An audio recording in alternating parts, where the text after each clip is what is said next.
Hi, I'm IKEA, and for today's video, we're going into the third part of the in-depth guide into improving yourself. And in this case, we're going into group analysis, basically, and into what we play in as groups. First of all, I'm going to assume that you are a decent enough human being and know how to play well with others without, starting fights. This isn't about that. This is more so, of course, about analyzing in a group, and also, instead of just self-analysis, analyzing what other players are doing, how they're playing, together with what builds can do. For that, you, of course, kind of need to understand what builds are, like what an Eclipse can do, and what you should can expect from a decent enough Eclipse player, for instance, or from a good enough healer.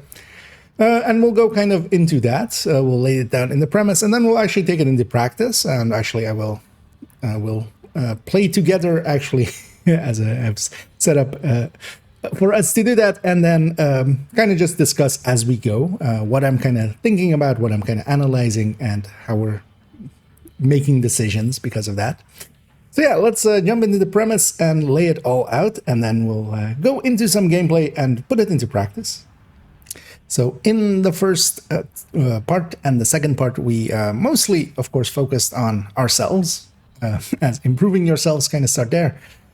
But then, of course, there's also indeed the group play part of it, as you can also improve as a group. Now, of course, you can just analyze as a group, for instance, in the way that speedrunners do, as you just go through it and just analyze and give people roles and such for that specific place. We're not going that in depth here. We're just more talking about in the grand scheme of things. So for instance, for today, as I quite often run usually supporty builds, I'm going to actually give the supporty role to someone else, and I'm going to run the damage dealing role, basically. I'm going to be running strikers. Now, of course, I kind of, and most of us with us, know how a striker is going to perform, an obliterate striker here. And we can have expectations there. Now, it can be handy, for instance, to know as well what an Eclipse can do. Because, yeah, we're going to be running together with someone running Eclipse, in this case, Pomic, who will be joining me in a little bit. And knowing what the build can do and what you can kind of expect from it lets you play in certain ways. And that is, of course, if you're especially playing in a coordinated team, that's already going to be a thing that you build up together anyway. After a while, you'll know in this mission, this guy is going that side, I'm going this side, and that guy is going that way, because we always do it that way, basically. You build up habits. Now, of course, in a random team, you can't rely on habits at all, but you may still keep them, which is sometimes dangerous, as you might expect someone to be better than they are, just because you see a build on them and you think it can do certain things. Now, in the case, for instance, here, it is also important to actually have some understanding of the other builds, and that's where the first recommendation is going to come from, as we're going to say that it's actually very important to play a lot of builds, because then you actually know what they're running and how it can be used at the very least, even if you yourself, for instance, can't understand it fully. It's like if you're a musician, let's say, you know what good music is, even if without being a musician, you know what good music is, but actually being able to understand the intricacies of a certain instrument is something completely different than just analyzing the whole, of course. And that can be actually very important, because understanding where it goes well and where it doesn't go well, especially, can help you understand if you're doing well or not. Because especially if you play in groups a lot, which I, for instance, I do play quite a bit in groups. Sometimes I'll play well, sometimes I'll play bad, and trying to sometimes analyze, is it due to the group or is it due to me, and what can I alter to, for instance, help the group, especially with randoms. Having an understanding of what builds can do and kind of inspecting others and seeing what they're running, and from that derive a decision of what am I gonna run for that.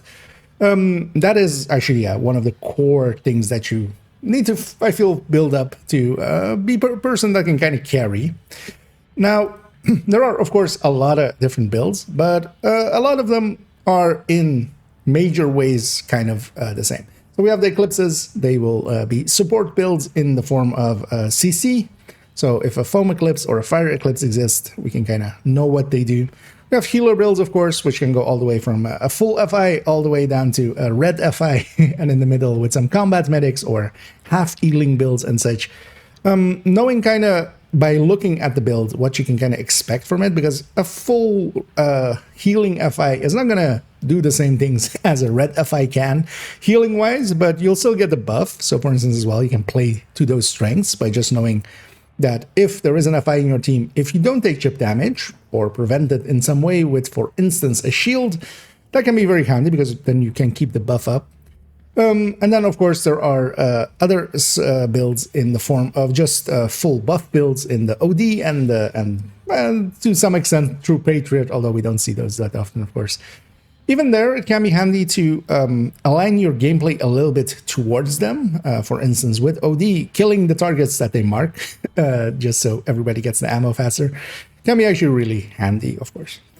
Let's take this a little bit into practice, and we're just gonna go and get grouped up, and once we are, we'll be back, and I'm gonna run alongside of an Eclipse and kind of just talk how I kind of play, knowing that build pretty well, knowing Eclipse pretty well, how I can try to support basically the Eclipse that is playing, not per se in like actually going out of my way to play completely different, but just to help them out.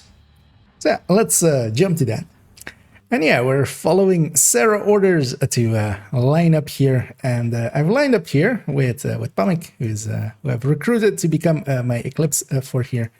So first things first, inspecting people in group settings, knowing what you're running is perfectly handy. Of course, I would hope you know what you're running. Inspecting others from the social menu can give you a lot of information about them. So first off, you have SHG level. You can always see that, of course, and their skills. But that doesn't tell you everything, because plenty of people are pretty bad with high SHG levels. We have the saying of SHG means nothing, and that so often holds true in both ways as well, because I know plenty of players that are just good players. They are good at video games, and they go out of their way to excel, and at 500 can kick my ass, basically. So inspecting people here, though, also lets me know that, for instance, they're running Eclipse, which, you know, I kind of expected as I asked them to run Eclipse, so they did.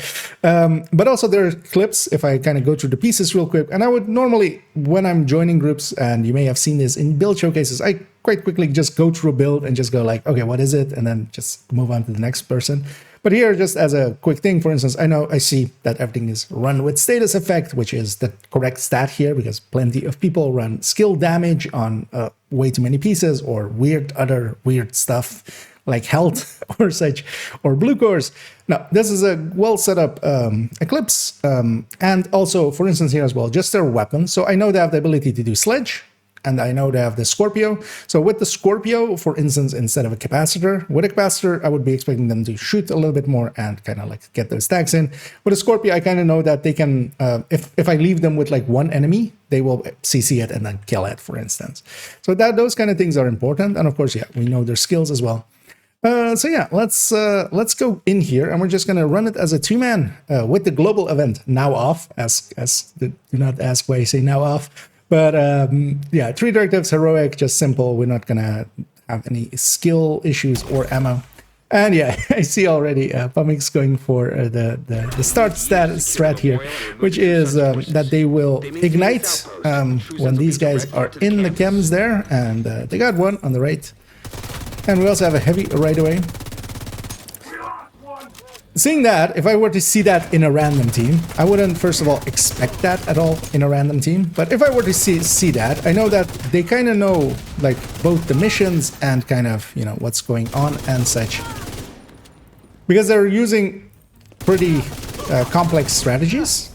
For instance, there actually, I stole the kill. That is something I generally want to avoid. But for instance here, that is the main thing that I want to be doing the whole time is, if I see that something is burning, I want to kill it to spread. That is, for instance, as well, when I'm playing Eclipse myself, we'll get that loot at the end, as will come up there as well. Agent, you'll need to find a way to open that. I know that if I set something on fire, so for instance here, there's going to be a fire here somewhere. That guy's on fire, I'm going to spread. And that is just cooperation between the two. That's we can, you know, even without talking to each other, we can coordinate that, just because if I can spread their fire, that means that CC is happening, and with that CC, the enemies, we're trying to get basically, as a group, the thing that you want is completion time, working on your completion time. So what that means in total is that sometimes it's better, for instance for me here, to not engage, wait for the fire, and then go. Because if I were to scatter all these people, it's actually harder for the Eclipse, of course, to do their job. And that actually doesn't help. That's also why one of the core things at the start of everything is not just running in and instantly starting shooting. Because what that usually does is just, it spreads everybody out. Although there, I did yoink it before I got fire out.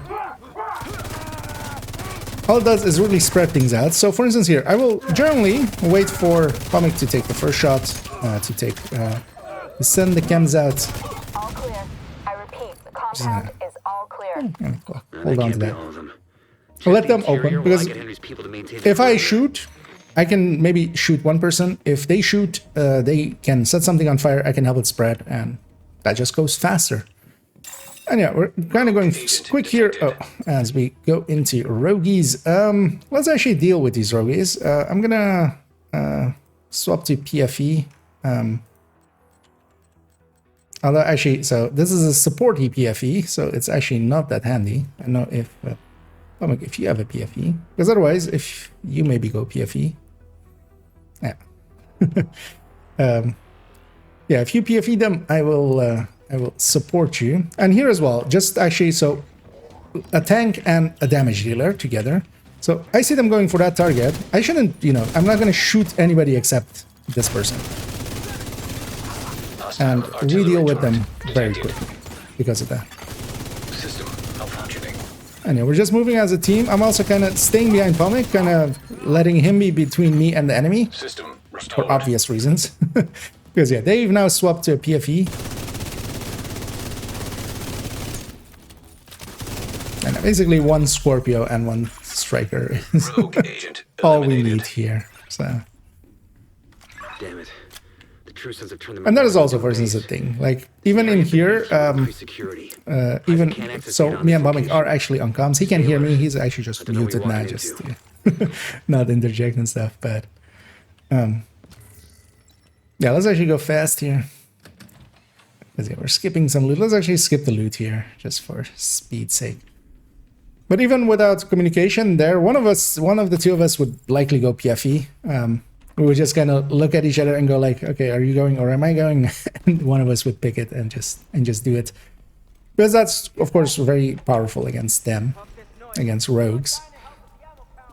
But what you wouldn't want per se is, for instance, two PFEs, because we would both be giving up damage, but then in that case, for instance, yeah, we can do it faster in that way by doing it like that. And here again, I'm going to help the fire spread. I'm going to just hunt some enemies. Now here, of course, both of us kind of know the spawn order, because it's the wave outside and then where that next chem is lying there. And the last wave is kind of random, but do I have the tool for that? Which is a pulse. And here again, just gonna help it spread. Of course, two-man scaling is kind of one of the easiest scalings, but still, you know, it can go pretty horrific if you don't watch out.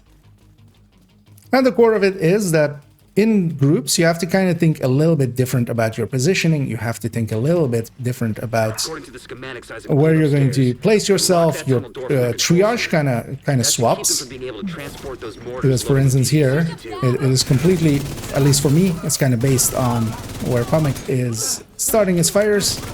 I'm gonna try to be sure to kind of help them spread.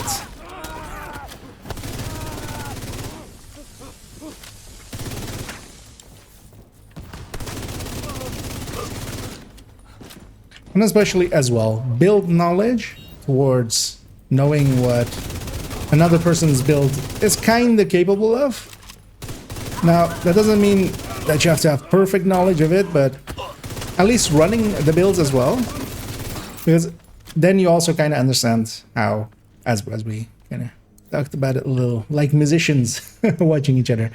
It is quite different when you have tried a certain instrument, let's say, and the results that you can get out of it, and seeing somebody that is very adept at it. But yeah, we're continuously seeing, yeah, letting Pomik open, I follow up. Now, for instance, here with the name, I know he's not gonna instantly die anyway, so I'm gonna start shooting him early. And also now as well, both of us being kind of, I mean, the two of us already kind of know how we mesh together, but especially in a random team. If I was with randoms, at this point, yeah, we would start speeding up. That would be kind of the thing that would just happen automatically. It's just, you know, you start speeding up. It can be dangerous as well, because you can speed up beyond the capabilities that you have as a team. But there, it worked out perfectly fine for us, of course, because we kind of know what we're doing. Let's go get the completion here. We do get the loot there. That. Spamik was, I think, trying to crawl into the elevator there and stuff. Ended up like Castle. I can't tell you how relieved I am to have you on our side. Let's get this loot here. That we left earlier. So there we kind of saw a two-man. Almost. We were almost in speedrunning mode, but not truly, of course. We went for some loot and stuff still.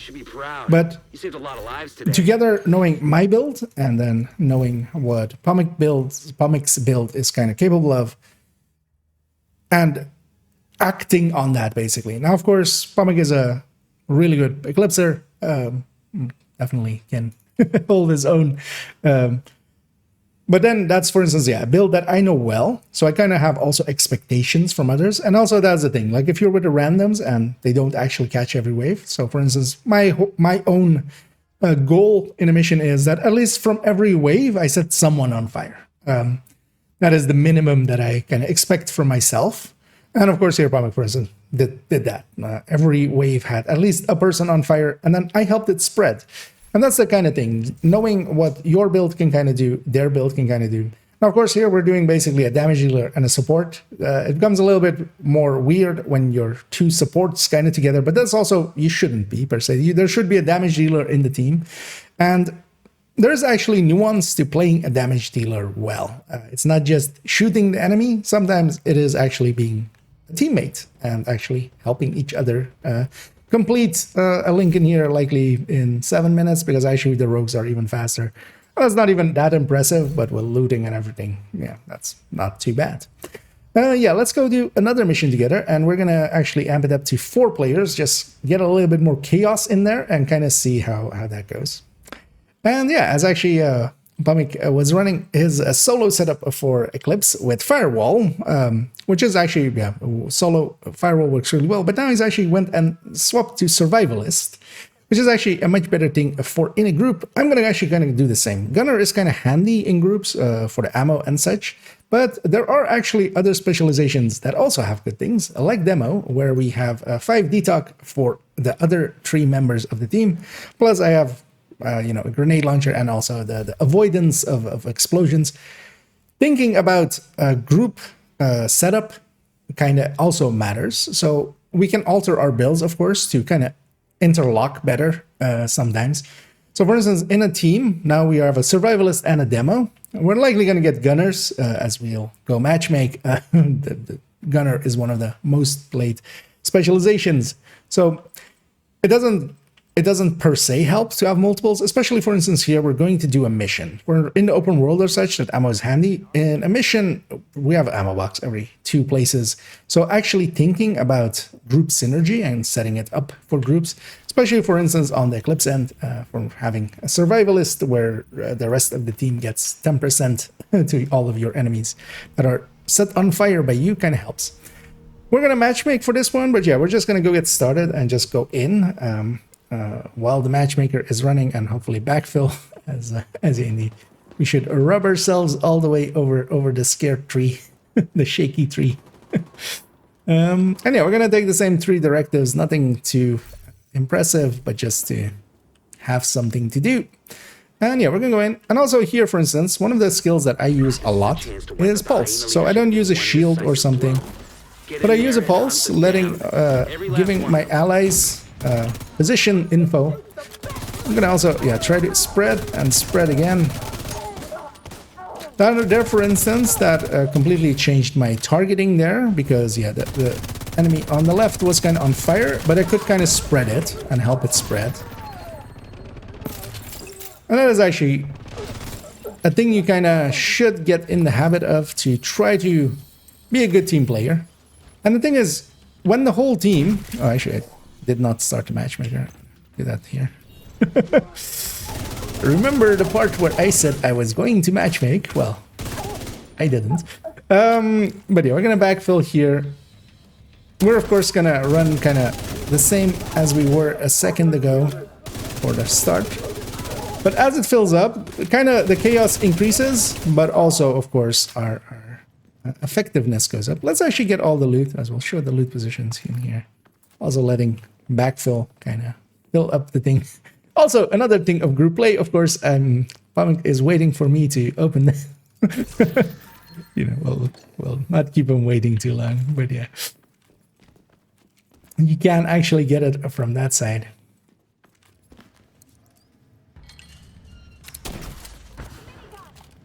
Now, of course, what you can do as well is go full-on analysis. You can even, in the same way that we talked about in the second part of recording yourself, go back and kind of see what other players were doing and what you were doing in that same same thing. Critical. Get myself sniped in the face. Anyway, I'm gonna go get this as Pamuk is setting up to catch the next wave. I'm gonna actually wait for him to kind of be ready. As this trigger when we go to here.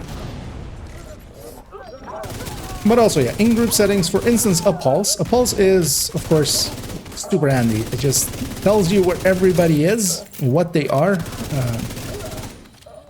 especially as well, because sometimes triage matters on that part of what they are. Now, hyenas don't have medics, but Black Tusk do, and True Sons do.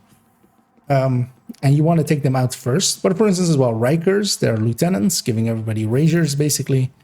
You don't want to leave them till last. You might as well get them early so that the extra health and armor kind of dissipates. Also gonna go grab these chakrans real quick for much later.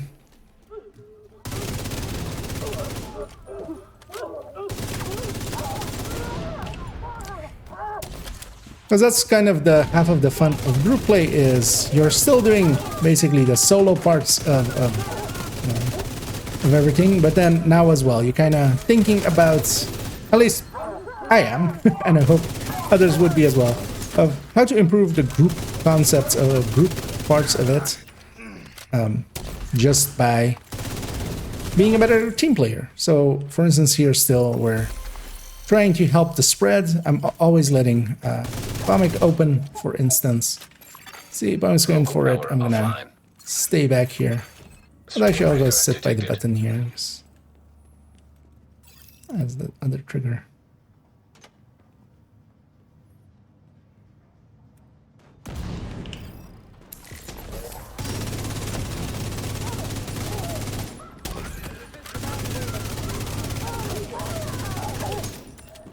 And of course, as well, Pamuk does not need me to shoot his chems. That is, he's too good of a player for that.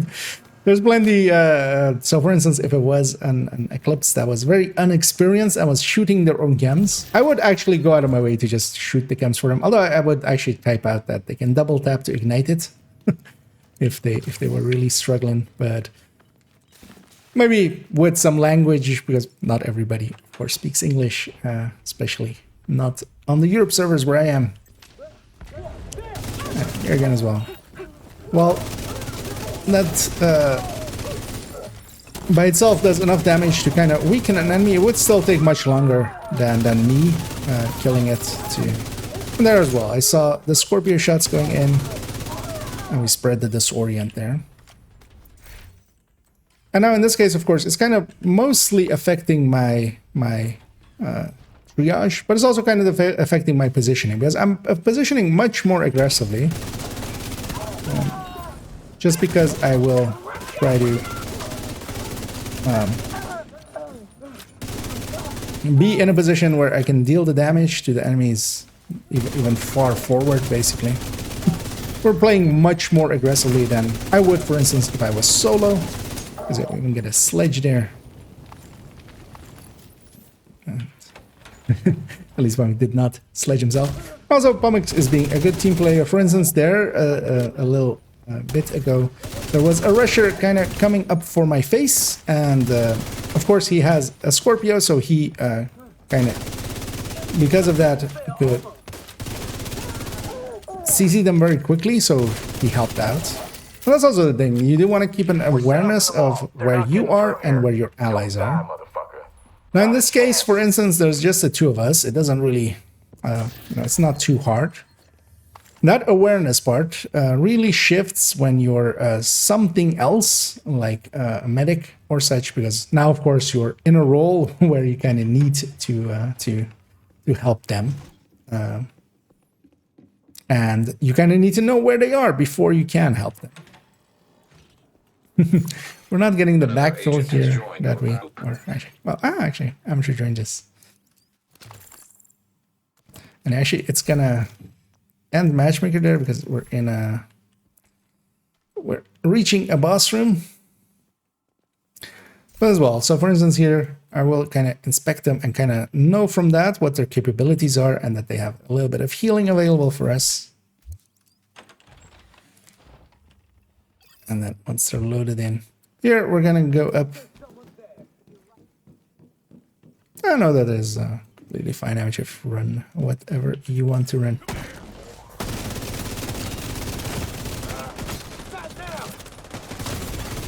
Serious trauma detected. And here actually I'm kind of failing because the enemy that was on fire was down there, and yeah, didn't really help out there.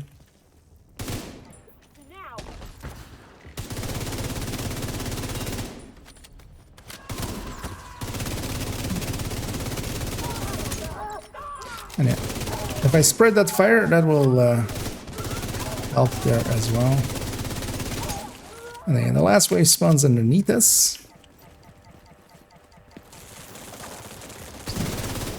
Swapping positioning. Still there, sweetie? And there as well, when the matchmaker ended, I set my group to open, so hopefully we do still get a backfill for our fort. Because yeah, you can't just set your group to open, you will basically be matchmaking for whatever you are in. And that is done up there. It's basically always matchmaking at that point.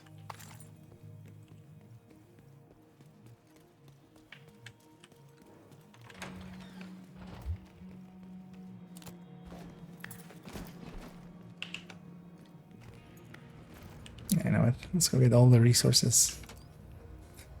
Get that one and that one. And the crate down here. I'm gonna push into the garage.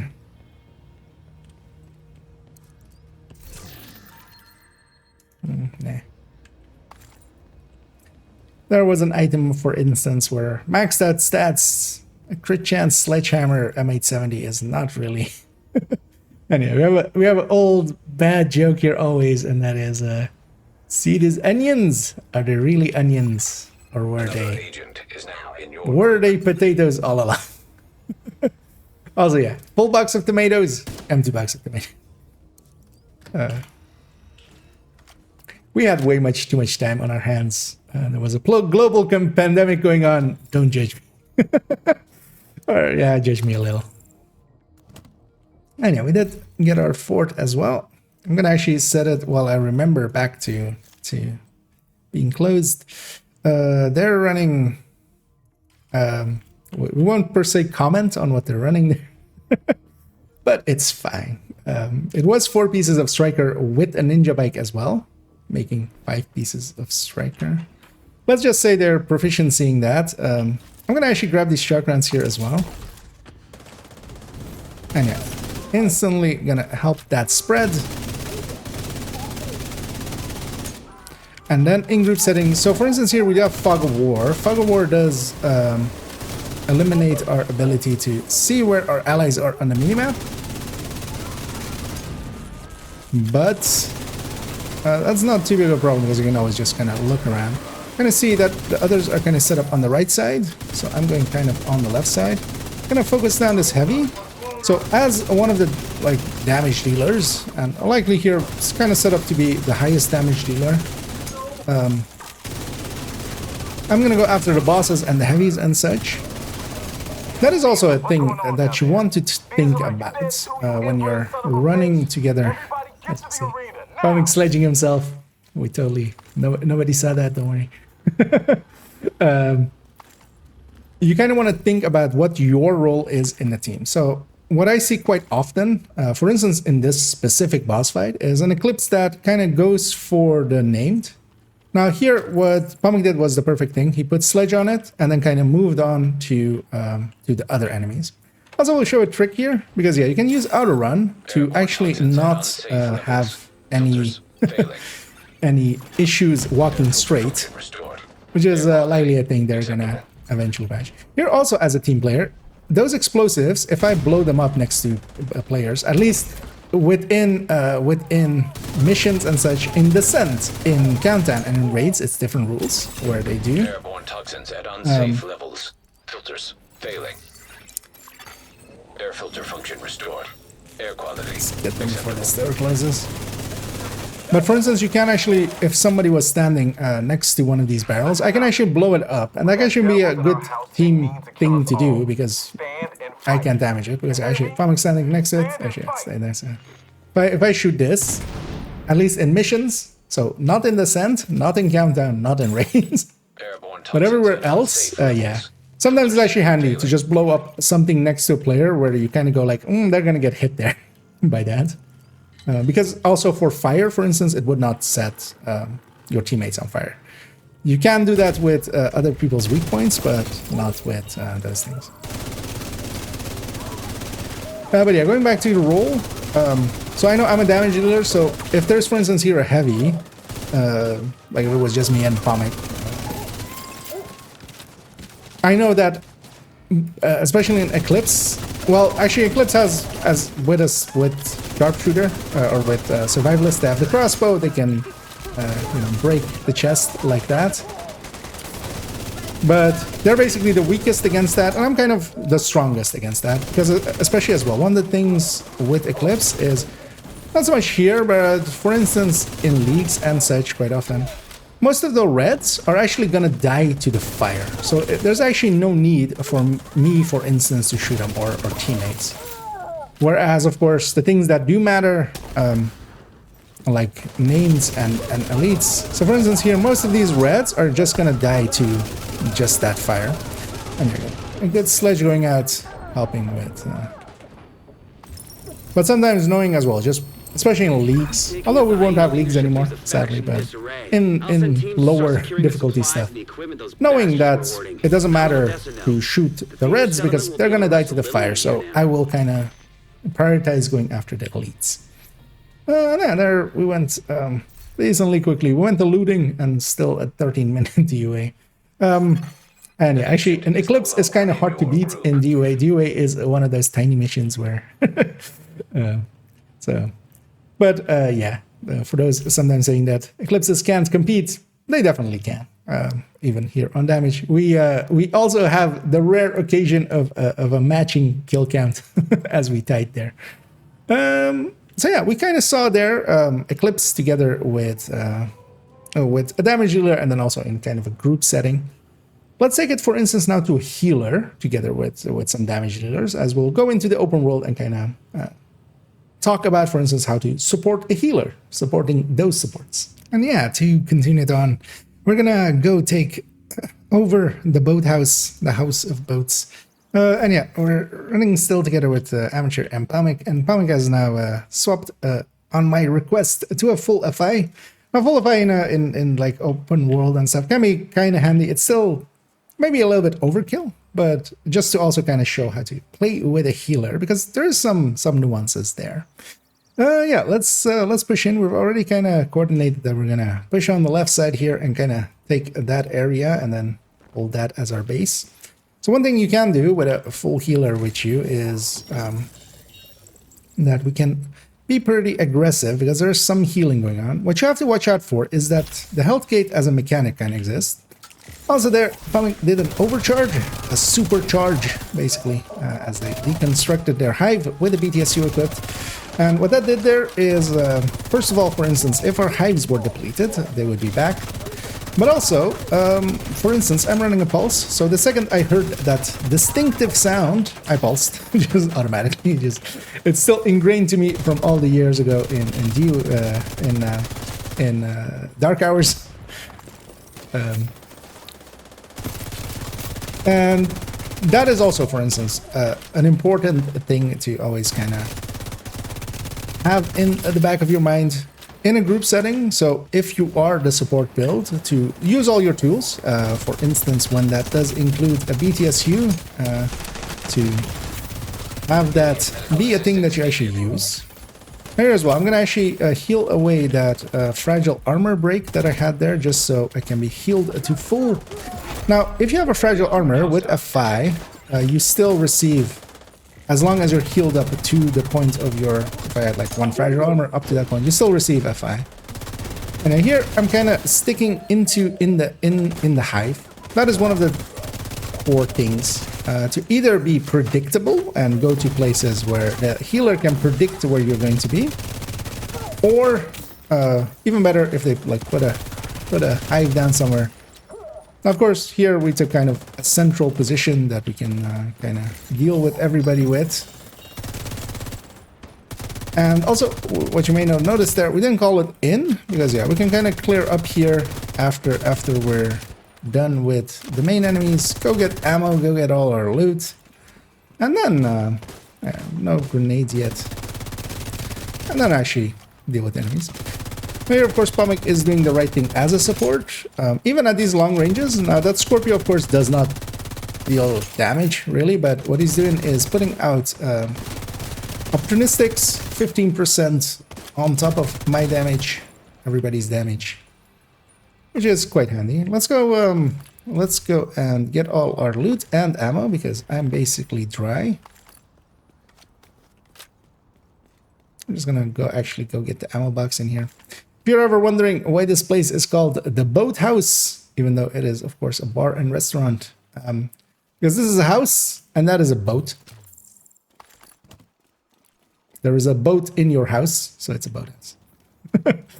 Yeah, let's go get that loot as well, and then we'll set up for defense. We're gonna kind of play defensively. So normally, if you weren't, for instance, with a healer, or even with a healer, you can kind of push in still. But we're gonna play a little bit defensively, just because we have a healer, of course. So we can just sit in his healing, and I'm gonna call it in here. Reinforcements en route. Now, game knowledge-wise as well. So I know they have a spawn point there, they have a spawn point there, they have a spawn point there. So they're gonna come from predicted sides. And one thing as well that is handy to use, so we do have a healer, and then we should kind of make use of that. So if I'm pushing out and such, I'm making it harder for the healer if they're trying to have to track me where I am. They might not be able to just get as this many of opportunistics out. There again, we have the supercharge, another one. And I pulsed again, giving us, while the supercharge is active, another 15% on top, which is quite big.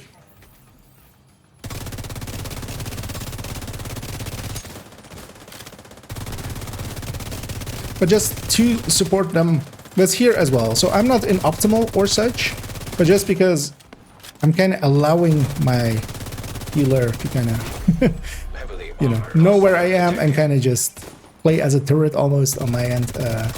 Just unpredictable to them. They can focus on sending out this damage or helping us with the damage. Because in this case as well, of course, we're trying to keep at full health. So one thing I would do, for instance, if I was more aggressive or something, or was on a build that needed to be more aggressive, like Hunter's Fury, first off, I might actually just reconsider and take something like this, which can be effective at longer ranges. But if I had to be, for instance, I would also, for instance, consider that, there's an FI, and I would want to keep at full armor as often as I can. That would mean keeping up a shield, for instance, and trying to not take chip damage and such. But yeah, there we quickly took over a control point, and to help, for instance, on kind of learning what other builds can do. So, for instance, that's also the thing there. I know that is kind of handy when you are a healer, that your DPSers, your damage dealers, kind of sit in a circle when possible, of course. Sometimes it is important to push out or chase an enemy. That can always happen, of course. But if not necessary, then just sit in the healing. Make it easy on them, and also then allow them to provide their bonuses in the form of opportunistics and stuff. So we saw that as well. Let's actually go to one last little part where I'll actually be running ongoing, and we'll just take one more control point. And we're gonna push into another control point. It's already messy before we got here, as we have some NPCs helping? Question mark? Not particularly. I have swapped to OD. I'll link, of course, what I have been running and kind of what Comic, for instance, also has been running as they're kind of standardized builds, so I'll link those down below if you're interested in them. Here though, I'm running the OD. I'm running kind of a support build, partially to talk about that. For instance, here we've gone to 5 directives. Now there's a lot of ways to make 5 directives happen for yourself. Now, for instance, if you're solo, of course, something like a hotshot can very easily do that. Something like a headhunt, well, basically all of the headhunters or pistol builds can, for instance. But one other as well is OD. Although OD, especially for the ammo side of things, with the reduction here. And we're gonna take that as a jumping off point to talk about group composition, especially when you're talking about group composition in the sense of a coordinated team. So for instance, one thing I would generally either run myself or even sometimes ask others to run is a pulse, for instance, like here. Even in 5 directives, I'm not gonna rely on my hive. My allies can always help me out, or especially as well in the open world, if I die, I can always respawn and come back. Fast travel back. And I am glass, so I'm very squishy. And of course, I'm doing the OD thing of marking as many enemies. And from the other view, we could definitely talk about, for instance, killing the enemy that the ODs has marked. But actually, the OD should mark so many enemies that everything's gonna die anyway. Let's grab the key chest, let's grab some ammo, and then we're gonna do the defense. We'll likely push in a little bit here, but try to not go too far in, because sometimes they, especially here, they spawn from all sides. Whatever, now that we're refilled, let's call them in from here and then see where we're headed. The balls help with that, of course, because we'll know where they're coming from. But group composition-wise, you have to kind of make decisions, especially if you're coordinating the team anyway. You can go kind of all in on decision-making. It's kind of hard to tell, actually, what is... because it will be all elites with 3-man, so it's likely not these guys. It's likely, actually, that wave coming from our east. Okay, we'll clean up this. But it's likely those guys over there. Yeah, that's the way. And yeah.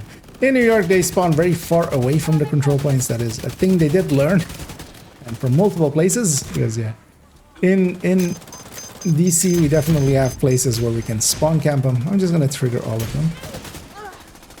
So as a group support here, what I want to do is, of course, mark all the things. But for instance here as well, I'm running Survivalist.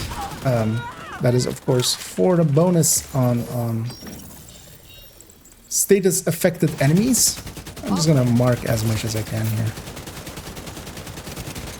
But then as well, in a group setting like this, so I'm not certain what others are running, but for instance, most of the specializations have some handiness here. Gunners can be handy.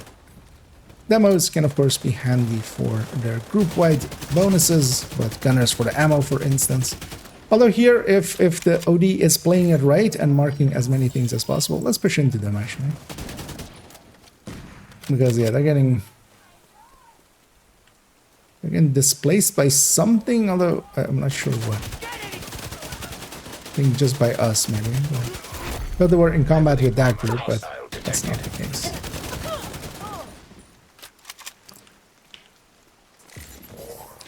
And then as well, you can take it to its logical extremes, because for instance, for myself, we have actually calculated like what a group setup would be. So in the same way that you can calculate a personal DPS, you can also calculate the group DPS and kind of in the expected, you know, in the expected ways. So for instance, an OD on a 4-man team is actually, if we were all 4 strikers, that is actually more powerful than having an OD in there. But of course here then the OD is allowing us to have a 25% XP bonus. So that is the reason we definitely choose to run ODs for this season. Next season looks, appears to be, or seems to be back to Pistolero. But coordinating as a team on specializations, and also of course just on builds. Having, for instance, as well, multiple Eclipses is not that great. Having multiple ODs also not per se great, because 1 does the job basically. 2 is kind of overkill. You should just, yeah. And part of that as well, in random teams, you have always control over yourself. You don't have control over anybody else, of course, what they run, but you have control over yourself. So if I were to join a team, and for instance, I quite often join teams as Eclipse, as seen there. If I were to join a team and they have an Eclipse, I'm just going to choose not to be a second Eclipse, except if the other one is horrendously set up, and I think basically that they're non-functional, because sometimes you have to stuff like that. I would, yeah, swap to either a damage dealer in the form of a striker, or into an OD build to support out, or just basically anything else just to help out in other ways, or hell, even grab an Umbra.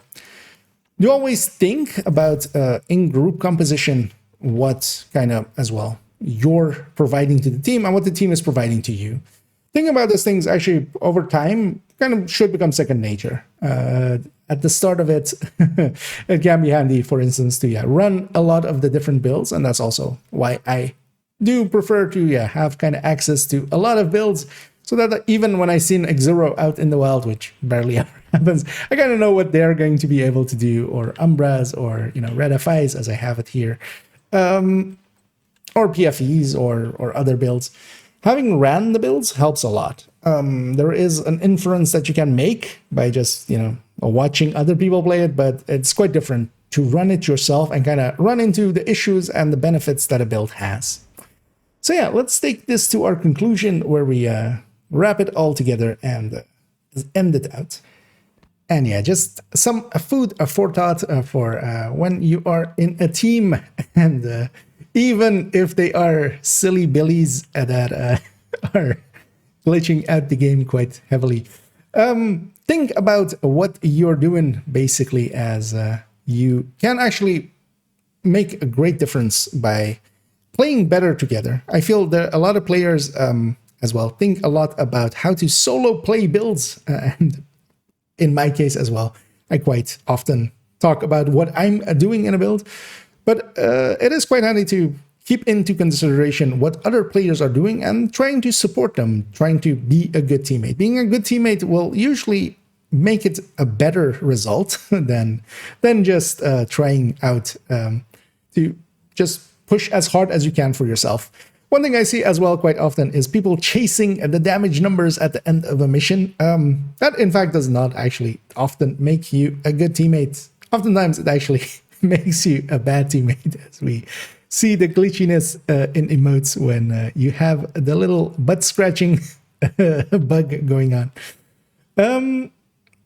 It is quite handy to actually, I quite often give up a lot of damage because usually I'm more in the middle if I'm a damage dealer, and trying to keep awareness and trying to especially avoid some waves that I know are dangerous from being able to flank us, or if there is a flanker and I can shoot at a big wave of enemies, I will usually actually just go chase the flanker, which will lose me damage, of course, and will make me not the top of the leaderboards at the end of the damage numbers with missions, but that will make it so that we wipe less.